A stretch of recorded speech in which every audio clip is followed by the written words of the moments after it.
이 성경을 읽으면 읽을수록 어떤 하나님의 일관된 모습이 있습니다. 뭐 여러 가지가 있을 수 있겠지만 제가 말씀드리고 싶은 것은 하나님의 일관성은 끊임없이 사람을 부르시고 사람을 세우시고 사람에게 말씀하시고 사람을 회복시키시고 사람에게 관심을 갖고 계시다는 거예요. 이게 왜 희한한 일이냐면 하나님은 온 세상 만드셨잖아요.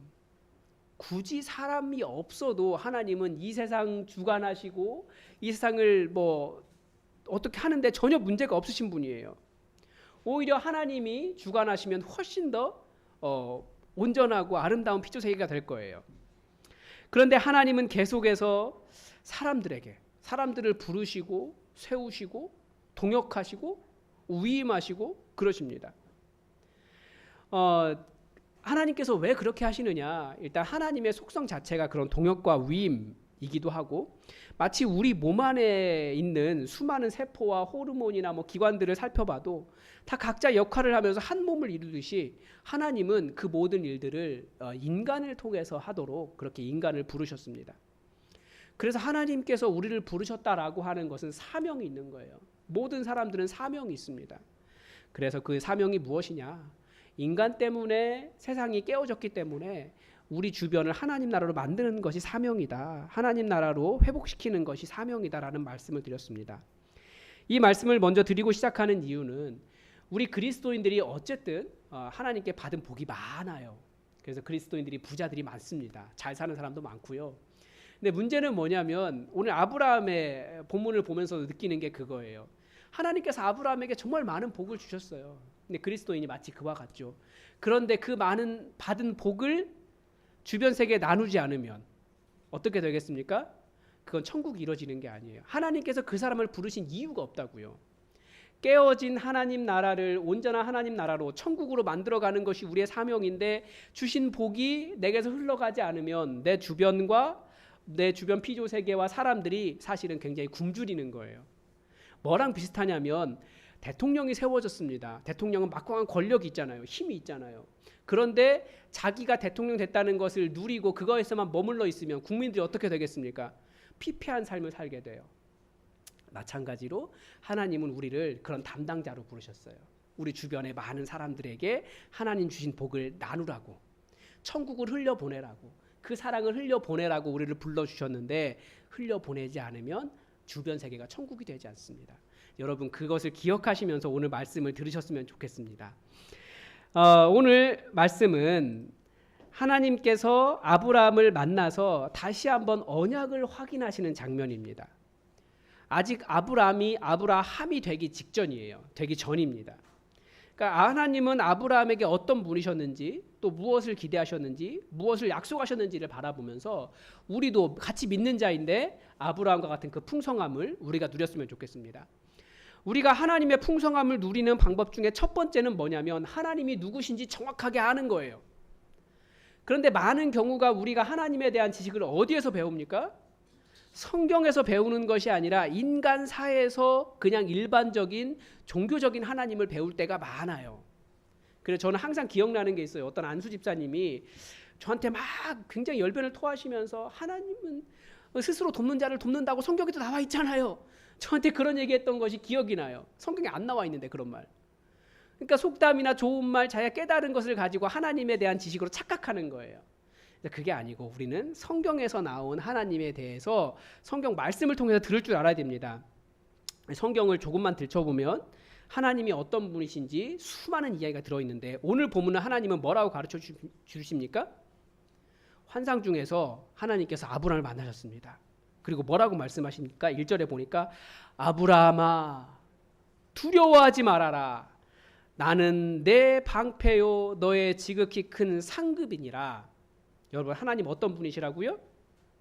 하나님은 믿는 자의 방패가 되어주시고 그의 지극히 큰 상급이 되어주십니다. 이 상급이라는 단어가 상급이라고 되어 있는데 이게 보상 내지는 나중으로 가면 뭐가 되냐면 월급이 됩니다. 군인들이 받아야 될 월급 있잖아요. 그러니까 무슨 말이냐면 나는 너의 방패고 지극히 큰 돈이다. 이런 표현이에요. 하나님 어떤 분이시라고요? 믿는 자의 방패와 지극히 큰 상급이십니다. 하나님께서 왜 아브라함에게 이렇게 말씀하실까요? 오늘 본문의 첫머리에 이렇게 써 있습니다. 이후에. 그러니까 이후에라고 하는 것은 그 앞에 어떤 사건이 있었다라는 거예요. 14장에 창세기 14장에서 무슨 일이 있었습니까? 아브라함이 주변 강대국의 왕들과 싸우고 사람들을 구해낸 이야기가 나와요.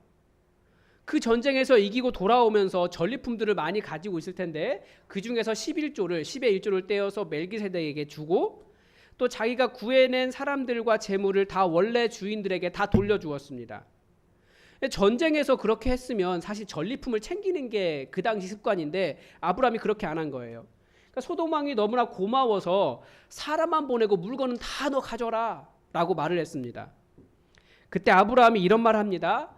천지의 주제이시오 지극히 높으신 하나님 여호와께 내가 손을 들어 맹세하노니 너의 말이 내가 아브라함으로 치부하게 하였다 할까요? 그러니까 내가 아브라함 부자 되게 만들어줬어 라고 말할까봐 내게 속한 것, 그러니까 소돔 왕에게 속한 것은 실 한 오락이나 들매끈 한 가닥도 내가 가지지 아니하리라 라고 말하면서 거절합니다.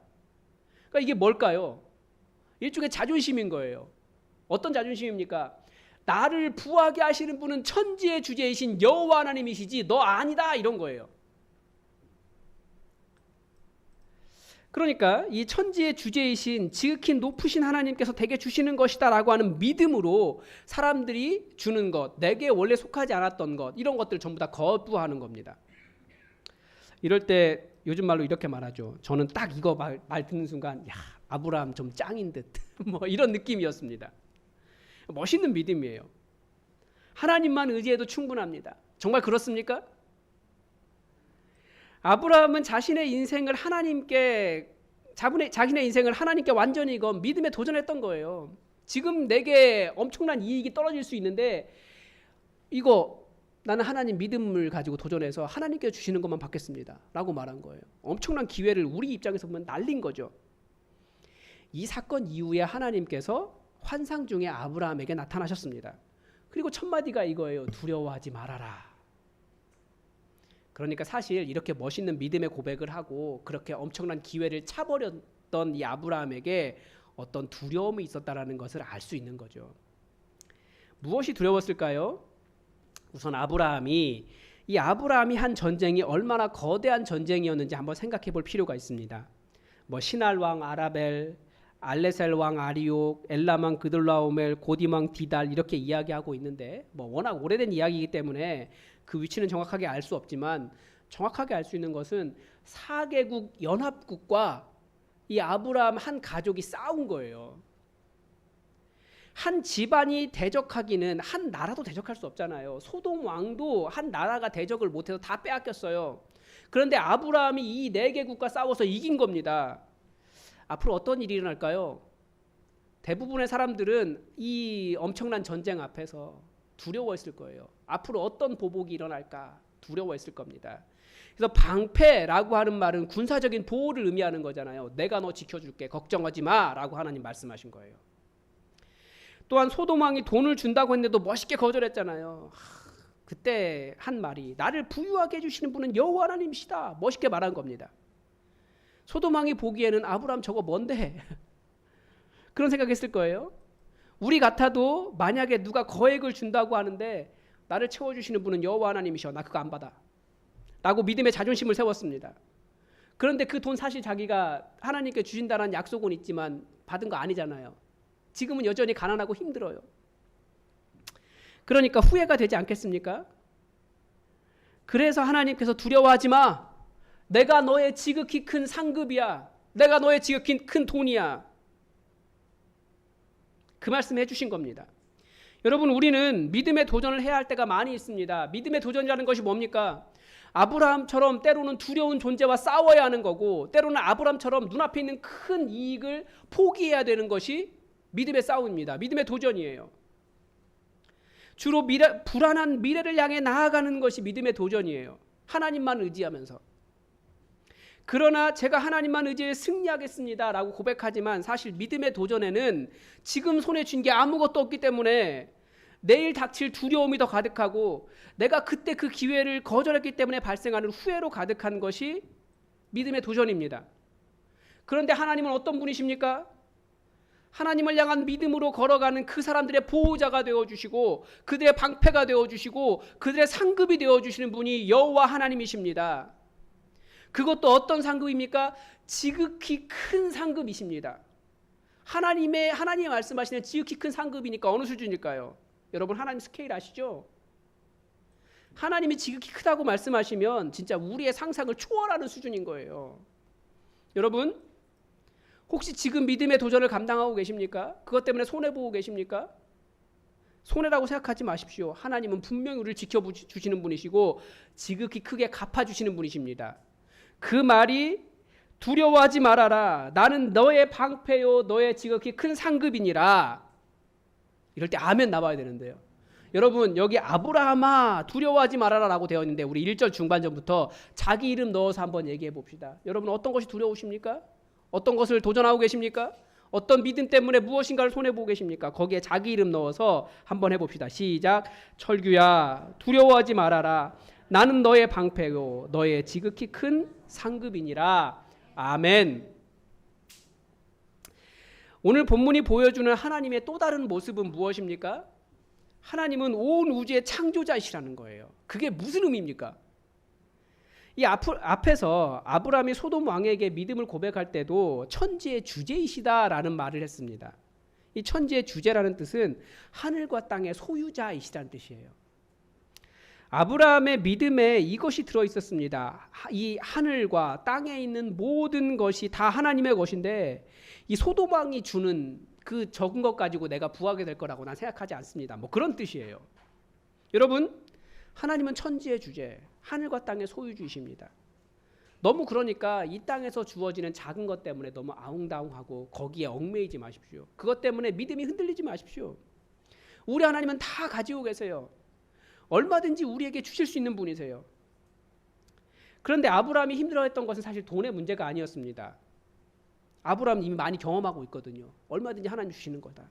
그런데 아브라함에게도 안 된 것이 있어요. 하나님이 그렇게 아브라함에게 나타나시니까 아브라함이 무슨 이야기합니까? 2절에 보면 주 여호와여 무엇을 내게 주시려 하나이까? 왜 이런 말 했을까요? 왜 나타나셨냐고요? 지금 이 말과 같아요. 저 자식 없어요. 자식 안 주셨잖아요. 이 말이에요. 나의 상속자는 이 다메섹 사람 엘리에셀이니이다. 그러니까 이게 무슨 말이냐면 지금 아브라함의 나이가 몇 살쯤 됐을까요? 75세에 부름 받았으니까 못해도 80은 넘은 상황이에요. 꽤 나이가 많은 거예요. 할아버지? 그러니까 자기 아들을 낳을 수 있는 사라는 할머니가 된 거예요. 한번 생각해 보십시오. 이게 가능할까요? 그런데 4절에 보면 하나님 이렇게 말씀하십니다. 그 사람이 내 상속자가 아니라 내 몸에서 날 자가 너의 상속자가 되리라. 이게 굉장히 곤란한 말입니다. 다시 생각해 보면 아브라함은 할아버지예요. 뭐 자녀 못 낳아요. 우리가 생각하는 일반적인 어떤 때를 넘긴 겁니다. 우리 어떤 일을 생각해도 언제까지 되어야 되는 것들이 있잖아요. 그런데 그것이 넘어간 거예요. 가능할까요? 우리 마음속에는 아니야, 불가능해. 이렇게 생각하는 것이 더 많습니다. 근데 하나님은 아니야. 내 몸에서 태어날 자손이 너의 상속자가 될 것이다 라고 말씀하셨습니다. 여러분은 뭐라고 말씀하시겠습니까? 그런 상황이라면. 기간이 다 끝났어요. 나이도 찼어요. 이제는 다 끝났어요. 물리적으로 불가능한 시간, 물리적으로 불가능한 상황에서 하나님께서 그렇게 말씀하시면 우리 다 비슷합니다. 안 돼요. 불가능해요. 끝났어요. 그런데 하나님께서 아브라함에게 어떻게 하십니까? 5절에 보니까 그렇게 낙심하고 실망한 아브라함을 이끌고 밖으로 나가셨습니다. 제가 이 이끌어서 밖으로 나갔다라고 하는 표현에서 저는 뭘 느꼈냐면 여러분 낙심 잘하는 사람들의 특징이 있어요. 이렇게 굉장히 우울하고 아무것도 못해요. 이건 하나님께서 멱살 잡고 끌고 나가셔야지 가능한 상황이거든요. 저는 그렇게 느꼈어요. 근데 뭐 본문상으로는 그렇게 나와 있지 않고 굳이 상상한다면 손잡고 나가신 거예요. 그리고 그러니까 하나님 저한테 자식 안 주셨잖아요. 다 주셨는데, 돈도 주셨고 사람들 이길 만한 힘도 주셨는데 자식 안 주셨잖아요. 다 끝났어요. 저 이제 자식 낳을 희망이 없어요. 무슨 할아버지가 애를 낳아요. 무슨 할머니가 애를 낳아요. 그렇게 쭈그려 앉아있던 아브라함을 끌고 나가신 겁니다. 그러면서 하늘 한번 봐봐라. 하나님 나름대로 낭만적인 드라마를 쓰고 싶으셨던 거죠. 예. 연인 데려가서 하늘 바라봐라 라고 하는 것과 비슷해요. 하늘을 보니까 그 밤에 수많은 별들이 반짝반짝했습니다. 그리고 질문하셨어요. 너 저 별들 한번 세봐. 제가 아브라함이라면 어떤 마음일까요? 마음도 상했고 하나님께 실망도 했고 하나님께서 안 들어주셨으니까 실망도 했고 막 화가 날 것 같아요. 그러면서 하나님 저걸 어떻게 세요? 제가 저걸 왜 세요? 그랬을 것 같아요. 하나님은 세세요? 그렇게 물어봤을 것 같아요. 그런데 하나님이 내가 네 자손 저렇게 많게 해줄게 라고 말씀하셨습니다. 하나님께서 이렇게 말씀하실 수 있는 이유가 무엇입니까? 그 수많은 별들 다 하나님께서 만드셨거든요. 아마 하나님은 다 세실걸요? 하나님은 어떤 별인지 다 아실걸요? 하나님은 별뿐만 아니라 온 세상도 다 만드신 분이십니다. 그런 하나님에게, 다 늙은 아브라함에게 하나님 아들을 주는 거 그거 어려운 일 아니기 때문에 하나님은 자신감을 가지고 걱정하지 마, 내가 이렇게 수많은 별들처럼 네 자손 만들어줄게 약속하신 거예요. 우리가 여호와 하나님의 하나님 되심의 그 첫 번째 근거가 무엇입니까? 우리 하나님이 천지의 창조자라는 거예요. 천지의 창조자라는 말은 무슨 뜻입니까? 없는 것에서 있는 것을 만드신 거예요. 수많은 것을, 우리는 불가능하다고 말하는 것을 말씀으로 창조하신 거예요. 우리는 하나님이 안 보이신다라고 생각하지만 사실 눈에 보이는 모든 것이 다 뭡니까? 하나님의 권능의 증거예요. 하나님의 살아계심의 증거예요. 그래서 우리가 세상을 바라볼 때마다 학교 교육은 뭐라고 가르쳐줍니까? 저거 우연하게 만들어진 거야. 세상은 그렇게 가르쳐줘요. 그러나 우리는 성경의 진리 속에서 무엇을 발견합니까? 저거 하나님의 권능이야. 저거 하나님의 살아계심의 증거야. 우리는 그렇게 경험합니다. 제가 이제 공지천을 건너서 이제 교회에 오잖아요. 항상 그 길을 건너오거든요. 깜짝깜짝 놀래요. 뭘 놀랄까요? 고기 덩어리가 하늘을 나는 걸 봅니다. 아니 하늘에 새가 날아요. 아니 제 눈에 보기에는 저거 치킨이 하늘을 나는 거예요. 너무 신기해요. 그리고 그 강을 작은 천이지만 저 천을 건널 때마다 항상 머물러서 보는데 봄에 작은 물고기였거든요. 요즘은 좀 컸어요. 한 이만씩 해요. 그런 것들이 막 이렇게 돌아다녀요. 저 같으면 물속에 들어가서 그렇게 못 살아요. 근데 그 물 안에 아름다운 물고기가 살아가고 있는 거예요. 그리고 봄에 그 포크레인이 와서 모든 땅을 다 파헤쳐서 풀을 다 없앴습니다. 그런데 또 어느 순간 풀이 다 자랐어요. 그것을 보면서 저는 계속 느끼는 게 뭐냐면, 야, 하나님 이렇게 만드셨구나. 아, 우리 하나님 살아계시는구나. 내 눈에 하나님 보이지 않지만 하나님이 나 이렇게 살아있다. 내가 이것이 내 권능이다라고 보여주는 증거가 눈을 들어 보는 모든 곳에 가득 차 있다라는 거예요. 근데 세상은 계속해서 이거 하나님 없는 증거다, 진화론이다라고 이야기하는데, 시간과 우연의 증거가 이거다라고 말하는데 아니에요. 그게 바로 하나님의 증거예요. 하나님이 아브라함에 그거 보여주신 거예요. 낙심하고 쭈그려 앉아서 다 끝났어요. 더 이상 자식을 낳을 만한 희망이 없어요. 저한테 자식 안 주셨잖아요. 이러고 있었던 아브라함에게 이거 봐봐, 나는 얼마든지 가능해. 하나님께서 그거 말씀하신 겁니다. 여러분, 혹시 답답하고 좌절할 만하고 이제 다 끝났다고 생각하고 이제 포기하는 마음이 드십니까? 그래서 아무도 모르는 곳에 들어가 엉엉 울어보신 적이 있으십니까? 그렇게 하나님께 원망까지는 아니고 하나님께 섭섭함을 토로해 보신 적이 있으십니까? 그때 산책을 한번 나가 보십시오. 그게 하나님 손잡고 나가는 거예요. 그리고 주변 세계를 한번 돌아보십시오. 우리 눈에 보이는 모든 것들이 바로 창조주 하나님의 그 권능을 보여주시는 거라고요. 그래서 그런 세상을 볼 때마다, 그래, 우리 하나님 이런 분이시지. 맞아. 내 속에도 선포하고 세상에도 선포할 수 있어야 됩니다. 그리고 여러분, 그래서 하나님 말씀하신 거예요. 낙심하지 말아라. 그렇게 말씀하시는 분이, 하나님의 말씀이 바로 이 온 세상에 보이는 이 온 세상, 이게 하나님의 증거입니다. 우리 7절 한번 다 같이 읽어볼까요? 또 그에게 이르시되, 또 다른 약속이죠. 나는 이 땅을 내게 주어 소유로 삼게 하려고 너를 갈대아인의 우르에서 이끌어낸 여호와니라. 하나님께서 아브라함을 부르신 또 다른 이유를 가르쳐주고 계십니다. 그게 뭡니까? 하나님은 아브라함에게 그 가나안 땅을 내 소유로 주려고, 너의 소유로 주려고 이끌어내었다라고 말씀하십니다. 특별히 그 갈대아인의 우르라고 말씀하고 계세요. 그 여호수아가 이스라엘 정복전쟁 끝내고 이스라엘 자손들을 다 모아서 다시 한번 이야기하죠.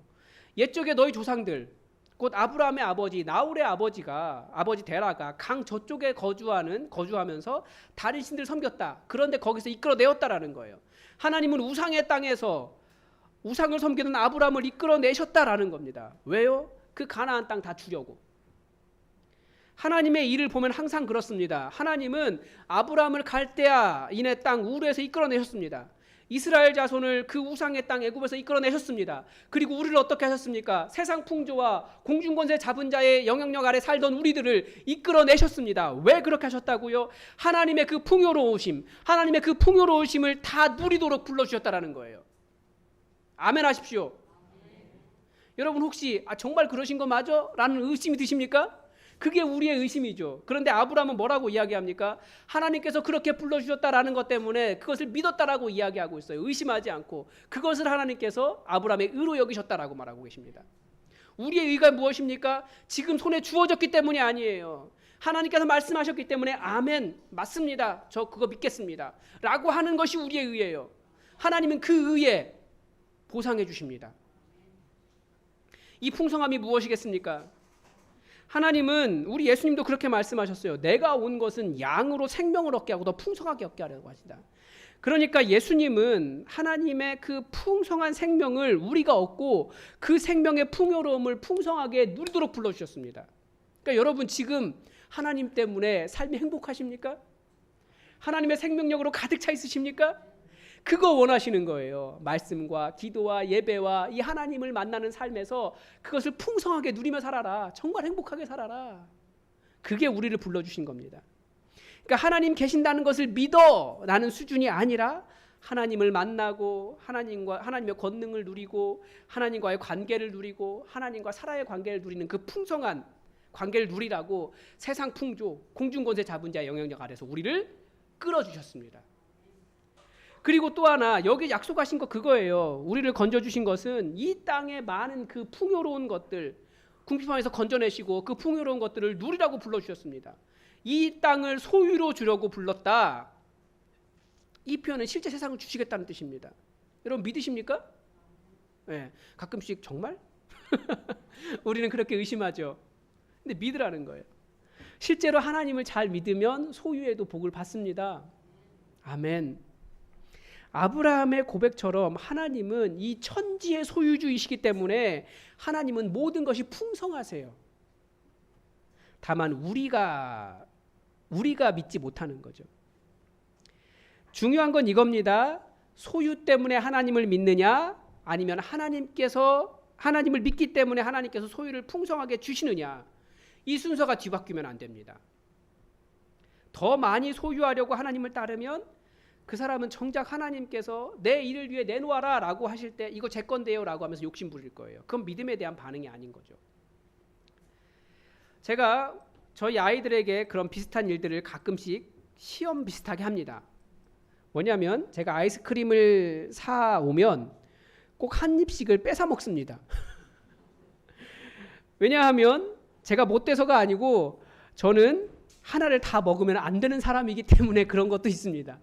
그런데 중요한 건 뭐냐면 한 입 딱 뺏어 먹고 속으로 드는 생각이 뭐냐면 다음에 또 사줘야지 이거예요. 아마 부모님 마음이 다 그럴 겁니다. 그런데 아이들은 어떨까요? 자기 손에 딱 들어오면 이장 그때부터는 그것은 자기 겁니다. 한 입도 주려고 하지 않습니다. 참 신기해요. 방금 전까지 없던 거거든요. 제가 준 거거든요. 그런데도 그 한 입 안 주려고 해요. 그래서 너 방금까지 그거 없었잖아. 막 설득을 하죠. 아빠가 줬으니까 지금 사왔으니까 네가 받은 거잖아. 그러니까 사실 하나님도 비슷해요. 아니 제가 하나님은 아니기 때문에 잘 모르겠지만 비슷하신 것 같아요. 더 주시려고 하시고 방금 전까지 없던 것 우리에게 주셔놓고 야, 그 조금만 줘. 괜찮아. 장난치시는 것 같아요. 근데 하나님은 풍요로우신 분이거든요. 얼마든지 더 주실 수 있으신 분이에요. 그러니까 11조를 보더라도 그렇습니다. 11조는 사실 하나님 주신 것에 얼마 전까지 없던 것에 10분의 1밖에 되지 않아요. 하나님은 그거 나 줘. 장난치듯이 그렇게 이야기하세요. 내가 더 많은 거 줄게. 걱정하지 마. 난 더 많아. 그거 너한테 안 받아도 괜찮아. 그렇게 말씀하시는 우리가 하나님이시거든요. 다만 우리가 하나님의 풍성하심을 더 누릴 수 있도록 하나님은 우리에게 계속해 주시는 분이세요. 그래서 하나님께서 달라라고 하시면서 사실은 것은 줘도 괜찮아요. 더 많은 것을 주시는 하나님이시기 때문에 우리는 그걸 알아야 됩니다. 그게 바로 우리 하나님이십니다. 말씀을 정리해 보겠습니다. 여러분, 우리 하나님 어떤 분이십니까? 우리가 믿음의 도전을 하고 시간이 지나도 여전히 어려울 때가 있어요. 왜냐하면 믿음이라고 하는 것은 바라는 것의 실상이지 아직 손에 바란 건 그걸 쥔 것은 아니거든요. 그때 속으로 그런 생각 들 거예요. 아, 그때 그 교회 잡을 걸. 아니면 내가 무슨 객기를 부리면서 거절을 했나. 그런데 믿음의 도전이 있다면 반드시 하나님은 그런 사람에게 어떻게 응답해 주십니까? 그분의 방패와 지극히 큰 상급이 되어 주십니다. 아멘. 믿음으로 도전을 하는데 다 끝난 것처럼 낙심될 때도 있어요. 그러나 우리는 사실 언제든지 하나님의 증거를 맛보고 있습니다. 우리 세상, 온 세상이 바로 하나님의 권능의 증거예요. 낙심하지 마십시오. 끝났다고 생각하지 마십시오. 우리가 생각한 그런 선은 끝날 수도 있습니다. 그 날짜가 지났을 수도 있습니다. 그러나 하나님 안에서는, 하나님의 권능 안에서는 언제든지 예스가 됩니다. 절대 낙심하지 마십시오. 지금 끝났다라고 낙심하지 마십시오. 계속 하나님께 나아가십시오. 하나님은 하나님의 창조의 권능 가운데 새로운 일들을 일으키세요. 우리가 꿈꾸고 생각한 것보다, 우리가 바라고 기대한 것보다, 우리가 간구한 것보다 훨씬 더 크게 응답하시는 분이 우리 하나님이십니다. 하나님의 지극히 큰 상급 되신다라고 하시는 것 안에는 우리가 상상하는 것을 초월하시는 겁니다. 그 하나님을 믿고 끝까지 하나님께 맡겨보시고 하나님을 따라가십시오. 하나님은 그 풍성한, 그 풍요로운 생명과 이 땅의 모든 풍요로움을 우리에게 주시려고 우리를 죄악 중에 건져내 주신 분이십니다. 단지 우리가 하나님을 그렇게 믿지 못하기 때문에 그래요. 그리고 서론에서 말씀드린 내용을 기억하십시오. 하나님께서 우리를 회복시키시는 이유는 무엇입니까? 나 혼자 잘 먹고 잘 살라고 하시는 것이 아니에요. 내가 그만큼 풍요로워졌으면 내 주변에도 그만큼 풍요로움을 흘려보내는 일이 우리가 할 일입니다. 다시 말하면 대통령 생각해 보십시오. 목사 생각해 보십시오. 목사가 자기에게 영적인 지식이 늘어나서, 영적인 권능이 늘어나서 자기만 그거 누리고 살면 성도들에게 무슨 유익이 있습니까? 흘려보내지 않으면 천국이 이루어지지 않는 거예요. 마찬가지로 하나님께서 여러분에게 이 온 세상의 풍성함을 주신다고 한다면 그 이유는 여러분 주변에 천국 만들라고 하시는 거예요. 흘려보내라고. 여러분, 우리 하나님 진짜 멋있는 분이십니다. 우리처럼 작은 마음이 있는 분이 아니에요. 여러분이 믿음으로 도전할 때 하나님은 반드시 그 믿음에 응답하십니다.